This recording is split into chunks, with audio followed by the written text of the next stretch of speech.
مسئلہ کہ جی زرعی زمینیں جو کھائے جا رہے ہیں جی، اور زرعی زمین سے تو ہم 1/3 بھی فصل نہیں لے رہے. زرعی زمینوں کو نئے بیج چاہیے, پانی آبپاشی کا نیا نظام چاہیے, یا ڈرپ اریگیشن ہو یا فواروں کے ساتھ ہو. پورا آپ کے پاس 2.5 کروڑ ایکڑ زمین پڑی ہوئی ہے اور آپ یہ سوچ رہے ہیں آپ 2.5 کروڑ ایکڑ زمین کو اگر آباد کر لیں فوارے لگا کر ڈرپ اریگیشن سکیم سے, یعنی not in a year, not in 2 years, not in 5 years, not even 10 years, یہ تو 40-50 سال کا منصوبہ ہوتا ہے, جو چلتا رہے گا. تو آپ مزید 20 کروڑ انسانوں کو زیادہ بہتر انوائرمنٹ میں رکھ سکتے ہیں. گلیشیئر کو تو میلٹ ہونا ہے, پانی کو تو کم ہونا ہے. دیکھ کیپ ٹاؤن میں پانی جو ہے وہ 20% انسانی ضرورت کے مطابق رہ گیا تھا. انہوں نے وہ ٹوٹیاں لگائی دوسری سنسر والی کہ وہ ہاتھ آگے کریں گے. ہم تو وضو کرنے میں 2 بالٹی پانی ضائع کر دیتے ہیں اور نہانے میں بھی بہت ضائع کرتے ہیں. اب وہاں ضرورت کے 60% پانی ہو گیا, یعنی پانی بڑھ گیا, یعنی انہوں نے استعمال اتنا کم کیا اور کسی سے نہیں ہو سکتا ہے 100% ضرورت کا مطابق. ہمارے پاس اب بھی بہت پانی ہے, ہم پانی ضائع کرنے والی قوم ہیں. فلڈ اریگیشن کرتے ہیں دنیا میں کوئی نہیں کرتا, بہت پسماندہ ملکوں کے سوا. ہمارے پاس مثلاً آپ عرب کہتے ہیں انہیں زمین چاہیے, ٹھیک ہے, کاشتکاری کے لیے لیز پہ 30 سال کے لیز پہ دے دیں.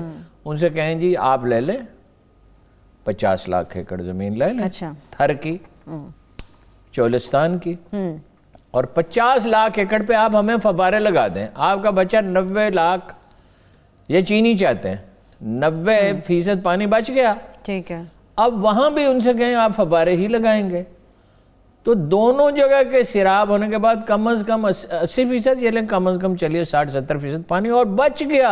ٹھیک ہے, اور آپ جنگل لگائیں وہاں, یہ پابندی لگائیں کہ اتنے % جنگلوں کا جنگل ہوتے ہوتے کم ہو گیا ہے.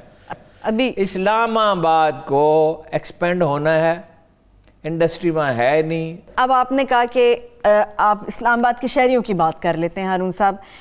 کیا ہی بہتر ہو کہ ای پی اے کو لوپ میں لیا جاتا, ان سے پورا ورک آؤٹ کرایا جاتا, دیکھا جاتا ماحول ڈسٹرب ہونے, ٹھیک ہے, انوائرمنٹل پروٹیکشن ایجنسی, اس کو لیا جاتا. میں اور کیا کہہ رہا ہوں, نہیں میں آپ کو بتاتی ہوں ہارون صاحب.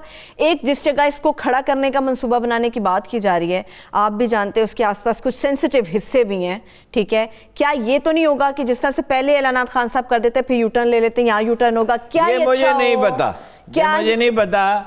یہ ظاہر ہے کہ اگر کوئی ایسی چیز ہے تو جگہ کا, ایریا کا یہاں سے وہاں منتقل کرنے سے اس سے کوئی یو ٹرن نہیں ہوتا. کیا ہی اچھا یہ تو میں گھر بنانا چاہتا ہوں 19 نمبر پلاٹ کے, اس کے بجائے 90 نمبر پہ بناتا ہوں تو اس سے کوئی یو ٹرن نہیں ہوتا.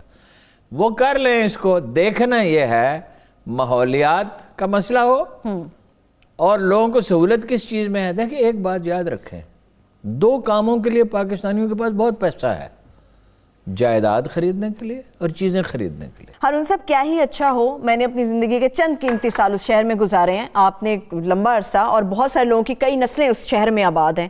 کیا ہی اچھا ہو کہ ایک سروے کرایا جاتا, لوگوں کی رائے لی جاتی ہے کہ کیا وہ چاہتے ہیں کہ نہیں. میں تو یہ آلریڈی کہہ چکا ہوں, اب اس پہ مجھے اتنی فکر ہے تو وہاں لوگوں کو کتنی فکر ہوگی؟ نہیں اتنا اوور ایمفسائز کرنے کا. ہاں ماحولیات کا بھی خیال رکھا جائے اور یہ بھی خیال رکھا جائے کہ اس سے آمدن ہو اچھی, بہت پرائیویٹ پبلک پارٹنرشپ کے ساتھ اچھی ٹیکنیکل سپورٹ لی جائے, اور 15-20 ارب کیوں 50 ارب روپے 100 ارب روپے ارن کریں, اور وہ غریبوں کو مکان بنا کے, وہ پیسہ غریبوں کے لیے ہونا چاہیے, اہل دار کے لیے نہیں.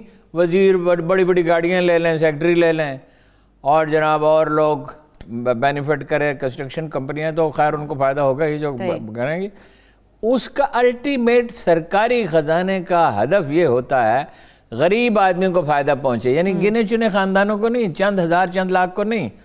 یعنی پیسے جب آئے تو وہ اس طرح خرچ ہو کہ دالیں, سبزیاں, گوشت, چینی, پکانے کا تیل, چائے کی پتی,